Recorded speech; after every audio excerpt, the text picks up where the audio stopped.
Sir, ബീഹാറിന് ശേഷം അടുത്തത് west Bengal. പ്രധാനമന്ത്രിയുടെ പ്രഖ്യാപനമാണ്. എങ്ങനെ കാണും?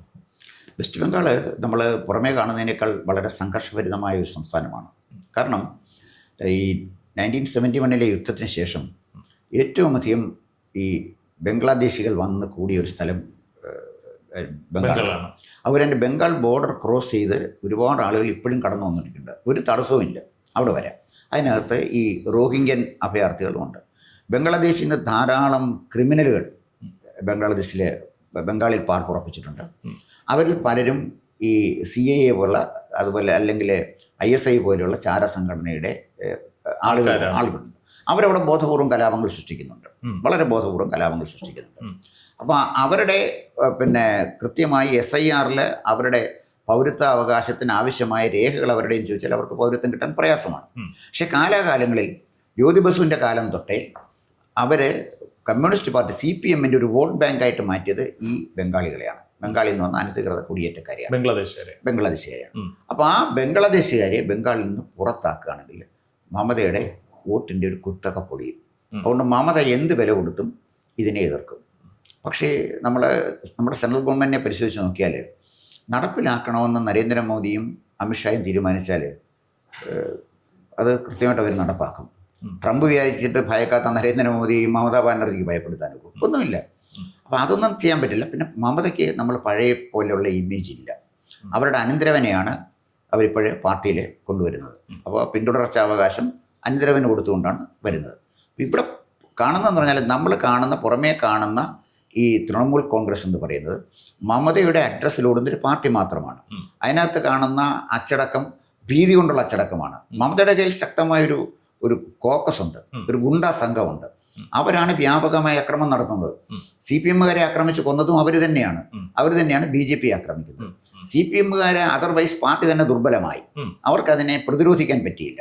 അതുകൊണ്ട് തന്നെയാണ് CPMൻ്റെ ഓഫീസുകൾ പലതും BJPക്കാണ് വാടക കൊടുത്തത്. മനസ്സിലായി. ഇപ്പോൾ താങ്കൾ തന്നെ നേരത്തെ പറഞ്ഞു, ഈ പറയുന്ന അനധികൃത കുടിയേറ്റക്കാരെ മുഴുവൻ ഒഴിവാക്കി കഴിഞ്ഞാൽ നരേന്ദ്രമോദിക്ക് അല്ലെങ്കിൽ ടീം BJPക്ക് വിജയം സുനിശ്ചിതമാണ്, അവർ ബംഗാൾ പിടിക്കും എന്ന് പറയുന്നു. പക്ഷേ മറുപക്ഷം, അതായത് ഇപ്പോഴത്തെ ഭരണപക്ഷം പറയുന്നത് ഇവിടെയുള്ള സാധാരണ മുസ്ലിം വോട്ടർമാരെ അന്യായമായി വെട്ടി നിരപ്പാക്കിക്കൊണ്ട് ഹിന്ദുത്വ അജണ്ട പ്രൊപ്പഗേറ്റ് ചെയ്തുകൊണ്ട് BJP ജയിക്കാൻ ശ്രമിക്കുന്നു എന്നുള്ള വാദം അവർ ഡിഫൻസ് മെക്കാനിസമായിട്ടായിരിക്കാം അവർ ഉപയോഗിക്കുന്നു. അതിലൊരു ശരിയുണ്ട് എന്ന് പറഞ്ഞു കഴിഞ്ഞാൽ താങ്കളുടെ അഭിപ്രായം? അത് ബംഗാളിൽ അങ്ങനെ നമുക്ക് പെട്ടെന്ന് പറയാൻ പറ്റില്ല. കാരണം വെച്ചാൽ ഒരു ബംഗാളി ഭദ്രലോക് അതായിരുന്നല്ലോ CPMൻ്റെ കരുത്തെന്ന് പറയുന്ന ബംഗാളി ഭദ്രലോകയാണ്. അത് നേരത്തെ ഉണ്ടായിരുന്ന സിദ്ധാർത്ഥ ശങ്കർ റേ, BC റോയ്, ഇതെല്ലാം കോൺഗ്രസിൻ്റെ മുഖ്യമന്ത്രിമാരായിരുന്നു. സിദ്ധാർത്ഥ ശങ്കർ റേയെ നമ്മുടെ സഞ്ജയ് ഗാന്ധിക്ക് വിരോധം തോന്നിയുകൊണ്ടാണ് ഇന്ദിരാഗാന്ധി എടുത്ത് കളഞ്ഞത്, അദ്ദേഹത്തിനെ അപ്രസക്തനാക്കിയത്. അതോടുകൂടി ബംഗാളിൽ കോൺഗ്രസിൻ്റെ പേര് പോയി. അപ്പോൾ മകൻ്റെ താല്പര്യം അനുസരിച്ചാണ് ചെയ്യുന്നത്. സോണിയാഗാന്ധിയും മകൻ്റെ താല്പര്യം അനുസരിച്ച് ചെയ്യുന്നുണ്ട്. അതിൻ്റെ ഫലം വന്നോട്ടെ. ഇവിടെ പ്രോബ്ലം എവിടെയാണെന്ന് വെച്ചാൽ ആ പഴയ കാലത്തെ ഒരു ബംഗാളി ഭദ്രലോക് ഇന്ന് പ്രസക്തി നഷ്ടപ്പെട്ടു. ശരി. ഇപ്പം കാരണം കംപ്ലീറ്റ് ആയിട്ട് വർഗീയവൽക്കരിച്ചു മമതാ ബാനർജി. ഈ മുസ്ലിം പ്രീണനത്തിനെ കൗണ്ടർ ചെയ്യാനാണ് ഒരു ജഗന്നാഥ ക്ഷേത്രം കൊണ്ടുപോയി മമതാ ബാനർജി 250 കോടി രൂപ സർക്കാർ ട്രഷറിയിൽ നിന്ന് ചെലവഴിച്ചാണ് പണിതിരിക്കുന്നത്. വെളിയിൽ നിന്നല്ല. സർക്കാർ അയോധ്യ ക്ഷേത്രം സർക്കാരിന്റെ പണമല്ലല്ലോ, അത് കോൺട്രിബ്യൂഷൻ അല്ലേ, മറ്റൊരു കോൺട്രിബ്യൂഷനും ഇല്ല, സർക്കാരിന്റെ ഒരു വകുപ്പായിട്ടാണ് ചെയ്തത്. പക്ഷെ അതുകൊണ്ടൊന്നും മമതയ്ക്ക് രക്ഷപ്പെടാൻ പറ്റില്ല. രണ്ട് കാരണമുണ്ട്. ഒന്ന്, ശക്തമായ ആൻറ്റി ഇൻകംബൻസി മമതയ്ക്കെതിരെ ഉണ്ട്. വ്യാപകമായ കറപ്ഷൻ മമതയ്ക്കെതിരെ ഉണ്ട്. മൂന്നാമത്തെ കാര്യം, ഒരു ഗുണ്ട രാജാണ്. അതായത് പണ്ട് ബീഹാറിൽ നടന്ന ജംഗിൾ രാജില്ലേ, ആ ജംഗിൾ രാജിന്റെ വേറൊരു മാതൃകയിലാണ് ഇപ്പോഴും ബംഗാളിൽ ഭരണം നടക്കുന്നത്. ഇതിനെതിരെ സാധാരണക്കാരൻ്റെ ഒരു പ്രതികരണമുണ്ട്. ഇനി മറ്റൊന്ന്, ഇനി മമത പറഞ്ഞ കാര്യത്തിലേക്ക് എടുക്കാം. സാധാരണ മുസ്ലിം വോട്ടർമാരെ വെട്ടിമാറ്റുന്നു. സാധാരണ മുസ്ലിം വോട്ടർമാരെ വെട്ടിമാറ്റുന്ന പരാതി വരണ്ടേ? ഇപ്പം ഞാൻ പറഞ്ഞ SIR വന്നു, ബീഹാറിലെ 10-65 ലക്ഷം ആളുകളെ വെട്ടിമാറ്റി ഒതുക്കി റെഡിയാക്കി എന്ന് പറഞ്ഞു.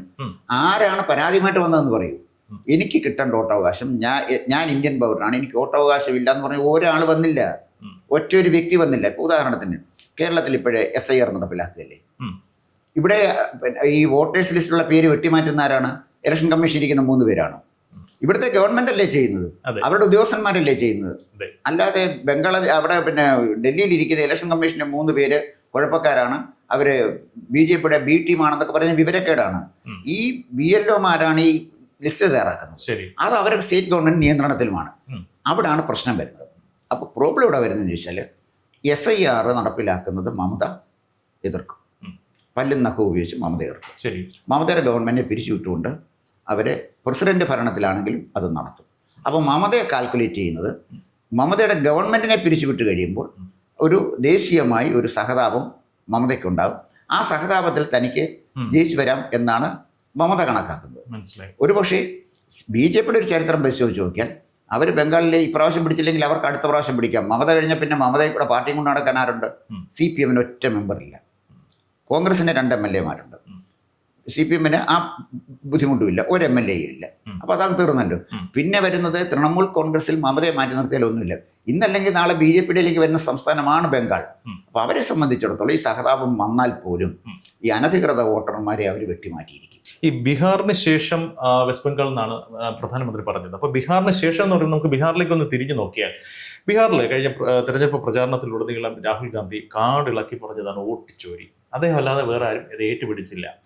ഈ വോട്ട് ചോരിയുടെ സ്ഥിരം എന്താ പറയുക, വീണ്ടും അതേ തന്ത്രങ്ങൾ തന്നെ അദ്ദേഹം വീണ്ടും വെസ്റ്റ് ബംഗാൾ പയറ്റാനുള്ള ഒരു സാധ്യത താങ്കൾ കാണുന്നുണ്ടോ? പയറ്റിയാൽ എന്തായിരിക്കും അവസ്ഥ? ഒരിക്കൽ തോറ്റതാണ് എന്നാലും ചോദിക്കുകയാണ്. അല്ല, രാഹുൽ ഗാന്ധിയുടെ ഒരു ബൗദ്ധിക നിലവാരം അനുസരിച്ച് അദ്ദേഹം ഇങ്ങനെ പറഞ്ഞുകൊണ്ടിരിക്കും. ആദ്യം വോട്ട് ചോരി അല്ലല്ലോ പറഞ്ഞത്, ചൗക്കിദാർ ചോർഹ എന്നല്ലേ പറഞ്ഞത്. എന്നിട്ട് ഇപ്പം എന്താ ചൗക്കിദാർ ചോർഹ എന്ന് പറയാത്തത്? ആരെങ്കിലും ഒരുത്തിന് ഏറ്റു വിളിച്ചു? ഈ വോട്ട് ചോരി ആരെങ്കിലും എടുത്തു? ഏത് വിഡ്ഢിത്തം പറഞ്ഞാലും അത് ഏറ്റുപിടിക്കുന്ന ഒരുത്തനുണ്ടായിരുന്നു, നമ്മുടെ ജയറാം രമേശ്. ആ പാവം പോലും ഇത് ഏറ്റെടുത്തില്ല. കാരണം പറയുന്ന വിഡ്ഢിത്തം എന്നവർക്കറിയാം. കോമൺ സെൻസ് ഉള്ള ഒരാൾക്ക് എങ്ങനെയാണ് പറയാൻ പറ്റുന്നത്? നമ്മുടെ ഇലക്ഷൻ കമ്മീഷൻ വന്ന് ഇതെല്ലാം മാറ്റിമറിക്കുന്നു. അത് പ്രായോഗികമായ കാര്യമല്ല. ബംഗാളിലും താങ്കൾ പറഞ്ഞതുപോലെ രാഹുൽ ഗാന്ധി അത് പറഞ്ഞേക്കാം, ആവർത്തിക്കാം. പക്ഷെ അവിടെ ഏൽക്കാത്തത് ഇനി ഇവിടെ ഏൽക്കാൻ പോകുന്നില്ല. കോൺഗ്രസ് തന്നെ ഇവിടെ ഏൽക്കുന്നില്ലല്ലോ. ബീഹാറിൽ എന്താ ചെയ്തത്? ബീഹാറിൽ തേജസ്വി യാദവ് ഇല്ലാതെ രാഹുൽ ഗാന്ധി തനിച്ചിറങ്ങിയായിരുന്നെങ്കിൽ രാഹുൽ ഗാന്ധിയെ കാണാൻ ആൾ കാണുമായിരുന്നു. ഈ മലയാള മനോരമയും മാതൃഭൂമിയും റിപ്പോർട്ട് ചെയ്തത്, മനോരമ റിപ്പോർട്ടിങ് ഇപ്പോഴും എനിക്ക് നല്ല ഓർമ്മയുണ്ട്. ഒരു മോട്ടോർ സൈക്കിളിൽ രാഹുൽ ഗാന്ധി ഇരിക്കുന്നു. അതായത് ഭാവി അവരുടെ പ്രധാനമന്ത്രി, മനോരമയുടെ പ്രധാനമന്ത്രി. അദ്ദേഹം മോട്ടോർ സൈക്കിളിൽ ഇങ്ങനെ ബീഹാറിലൂടെ യാത്ര ചെയ്യുന്നതായിട്ടാണ് മനോരമ കൊടുത്തത്. പണ്ടും മനോരമ ഇത് പറഞ്ഞിട്ടുണ്ട്. വാരണാസിയിൽ മോദി ഇന്ന കാലത്ത് പറയുന്നുണ്ട്. അവർ ടൈറ്റിൽ കൊടുത്താണ്, പഴയ പത്രം എടുത്ത് നോക്കിക്കോളൂ. പ്രിയങ്ക വരുന്നു, മോദി വിയർക്കുന്നു, അവർ കൊടുത്ത ടൈറ്റിലാണ്. അങ്ങനെ മനോരമ നല്ല മനോഹരമായ ടൈറ്റിൽ കൊടുക്കുന്നുണ്ട്. പിന്നെ ജോമി തോമസോ അങ്ങനെ നല്ല രാഷ്ട്രീയ ലേഖകന്മാരുണ്ട്. അവർ നമ്മളെ പ്രബുദ്ധരാകുന്നുണ്ട്.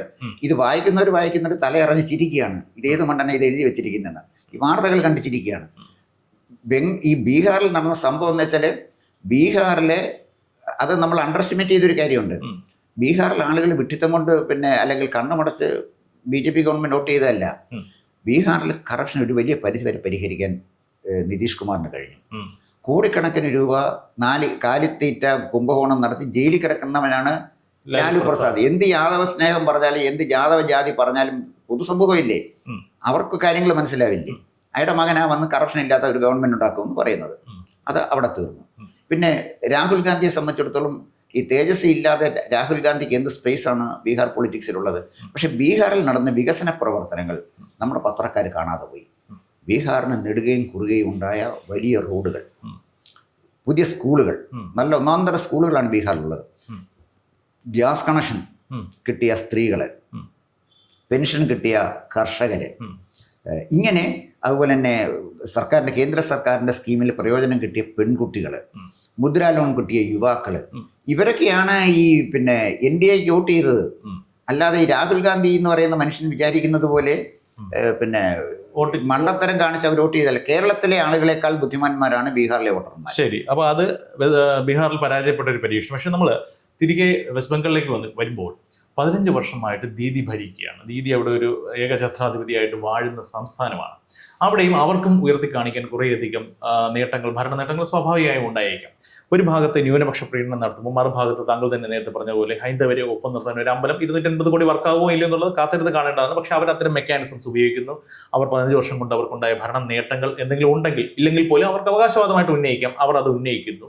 അതിനോടൊപ്പം ഈ പറയുന്ന മുസ്ലിം വികാരത്തെ ശക്തമായി നമ്മൾക്കൊപ്പം നിങ്ങൾ നിന്നില്ലെങ്കിൽ ഇവിടെ ഹൈന്ദവ രാഷ്ട്രീയം വരും എന്നുള്ള ഒരു വികാരം പ്രൊപ്പഗേറ്റ് ചെയ്ത് ഒരു ശക്തമായ വോട്ട് ബാങ്കിനെ കൂടെ നിർത്തിയാൽ മോദിക്ക് അത്ര എളുപ്പമായിരിക്കുമോ? അല്ല, അത് അവിടെയാണ് നമ്മൾ ബംഗാൾ രാഷ്ട്രീയം പഠിക്കേണ്ടത്. അതായത് ബംഗാളിലെ ദീദി കൊണ്ടുവന്ന ഏതെങ്കിലും ഒരു വികസന പ്രവർത്തനം, നമ്മൾ ചെന്നൈയിലെ നമുക്ക് എടുക്കാം, അതല്ലെങ്കിൽ വേറെ ഏതെങ്കിലുമൊക്കെ സ്റ്റേറ്റിൽ, ഗുജറാത്തിലായിരുന്നു നമുക്ക് ഏറ്റവും കൂടുതൽ എടുക്കാൻ പറ്റുന്നത്.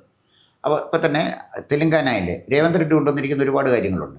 അത്തരം എന്തെങ്കിലും ഒരു മാറ്റം ബംഗാളിൽ കൊണ്ടുവരാൻ സത്യത്തിന് മമതാ ബാനർജി കഴിഞ്ഞില്ല. എന്താ കഴിയാത്തതിൻ്റെ കാരണം എന്ന് വെച്ചാൽ, ഈ സിംഗൂരിലും നന്ദിഗ്രാമിലും കലാപം ഉണ്ടാകാൻ കാരണം അവിടെ അതൊരു ബിസിനസ് ഹബ്ബാക്കി മാറ്റാൻ, കെമിക്കൽ ഇൻഡസ്ട്രിയുടെ ഹബ്ബാക്കി മാറ്റാനാണ് അവിടെ ശ്രമിച്ചത്.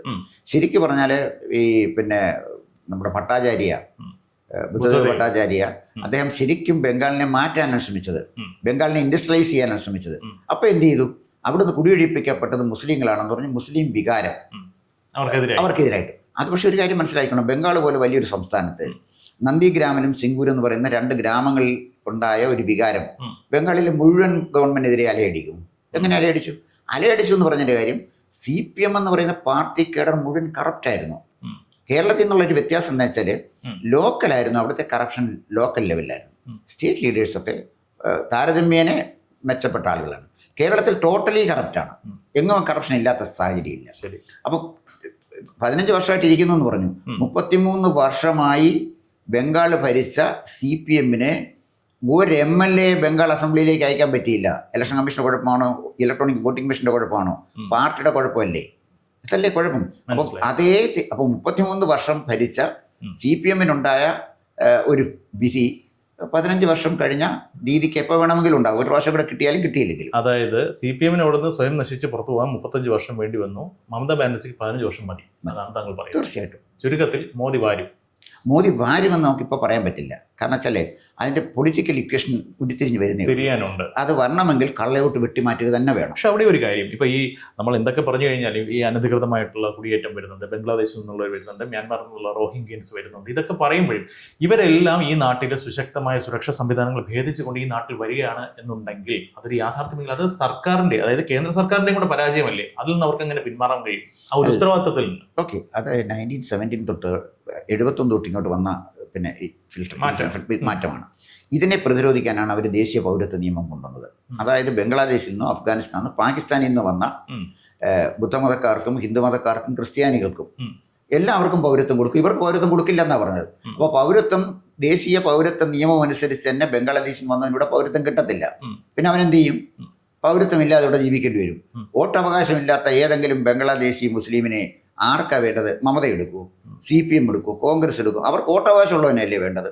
വോട്ടവകാശം നഷ്ടപ്പെടുത്തിയാൽ എന്ത് ചെയ്യും? ഇനി കോടതിയിൽ പോയാൽ എന്ത് ചെയ്യും? കോടതിക്ക് പറയാൻ നോക്കുമോ ഈ രാജ്യത്ത് ജീവിക്കുന്നവർക്കെല്ലാം വോട്ടവകാശം കൊടുക്കാൻ? അപ്പം അത് പ്രായോഗികമല്ലത്. മനസ്സിലായി.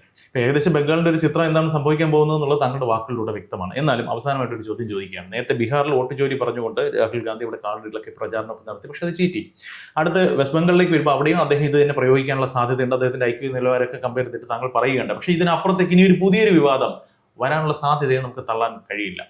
നിലവിലെ ബംഗാളിന്റെ രാഷ്ട്രീയ സാമൂഹ്യ സാഹചര്യം വെച്ചുകൊണ്ട് രാഹുൽ ഗാന്ധി അദ്ദേഹത്തെ വിമർശിക്കുന്നവരുടെ ഭാഷ കടം കൊണ്ട് പറയുകയാണെങ്കിൽ എന്ത് കുത്തിത്തിരിപ്പായിരിക്കും ഇനി അടുത്ത് അവിടെ ഉണ്ടാക്കുക?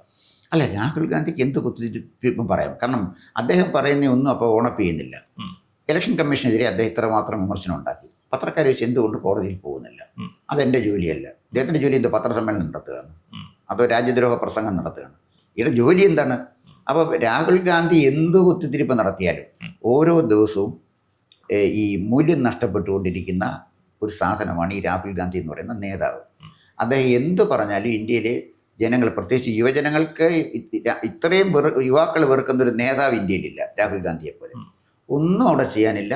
എന്ത് കാപട്യവും കള്ളത്തരവും ഒക്കെ കൊണ്ടുവന്നാലും ബംഗാളിൽ രാഹുൽ ഗാന്ധിക്ക് ഒന്നും ചെയ്യാൻ പറ്റില്ല. ബംഗാൾ പൊളിറ്റിക്സ്, പിന്നെ തൃണമൂൽ കോൺഗ്രസ്, തൃണമൂൽ കോൺഗ്രസും BJPയുമായിട്ട് ഡിവൈഡ് ചെയ്യപ്പെട്ടാണ്, ധ്രുവീകരിക്കപ്പെട്ട പൊളിറ്റിക്സ് ആണ്. ശരി, കേരളത്തിലെ LDF UDF എന്ന് പറഞ്ഞ പോലെ അവിടെ ഒരു ഭാഗത്ത് തൃണമൂൽ, മറുഭാഗത്ത് BJP. ആ ധ്രുവീകരണത്തിനിടയിൽ കോൺഗ്രസിന് എന്ത് റോളാണ് ഉള്ളത്? CPMന് അല്ലേത്തിനും റോളില്ല. ഒന്നും പറയാനില്ല അവിടെ. കാതലായ മാറ്റങ്ങൾ പ്രതീക്ഷിക്കാം. തീർച്ചയായിട്ടും. കൂടുതൽ വാർത്തകളും വിശേഷങ്ങളും നേരിട്ട് ലഭിക്കാൻ ജനങ്ങളിൽ നിന്ന് ജനങ്ങളിലേക്ക് ജനഭൂമി ന്യൂസ് സബ്സ്ക്രൈബ് ചെയ്യൂ. ബെൽ ബട്ടൺ അമർത്താനും മറക്കരുത്.